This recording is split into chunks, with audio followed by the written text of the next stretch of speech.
Hey, what's going on, guys? I wanted to do a follow-up video on the Sony 940E.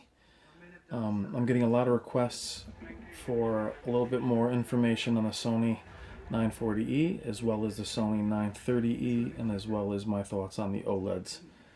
The OLEDs I'll do together, but we'll do the video separate. Today I'll focus on the 940E, and up next we'll do the 930E. Some of you guys are finding me for the very first time because you're researching the 940E, as it's gone down in price from about $5,300 to about $4,500, I believe. So now people are searching for the 940E, and you guys stumbled upon me.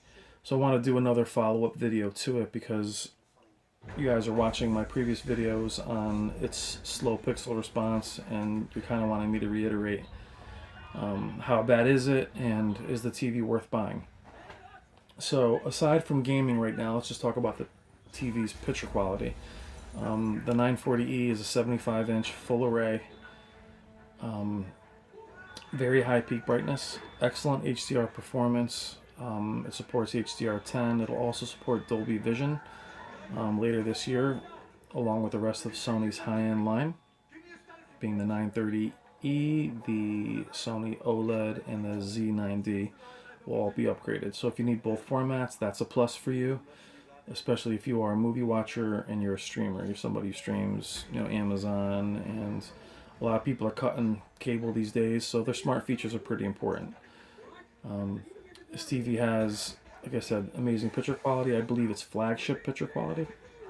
It compares to last year's Samsung KS9800, which was their flagship, which to me was the ultimate TV. And I think the picture quality in the 940E is right at the same level.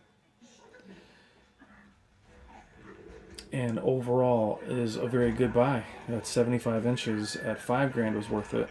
Samsung's offerings last year at 75 inches were $6,000 and $7,000. 75 is a very hard area and very hard size to buy. There's very few choices. If you drop down to 65, you have 4 or 5 more choices, and you can go between OLED and the other brands, and the pricing is very different at those sizes. But 75 is an enormous TV, guys. This TV is bright enough to be in your living room as well as your home theater. Overall, other than its pixel response and the motion, it's amazing. It's very good, and I would recommend it for your home theater and your living room. I think it is the best 75-inch this year in terms of its picture quality, raw picture quality. Probably only one that can beat it is the this Z9D, which is Sony's flagship, which is, I believe it's still 9 or 10,000. So it's not as good as the Sony Z, but it's very, very close. And for the price difference, that's what makes the 940E the better 75-inch for me, is overall quality and overall price.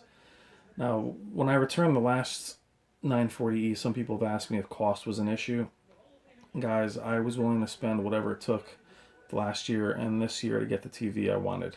I went as high as $10,000 for the KS9800 last year, and the 940E was an option, and I knew it had the blur problem, and I still bought it at $5,000, whatever.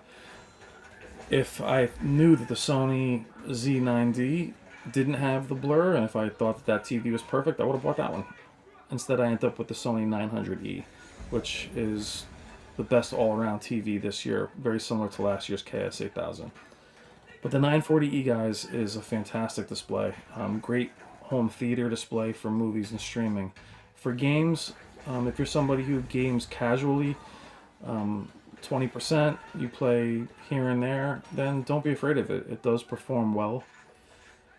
It's just it has some blur if you play FPS games or PC games. So if you're buying it as a gaming TV, then it's a firm no. I don't care if it drops down to $1,000.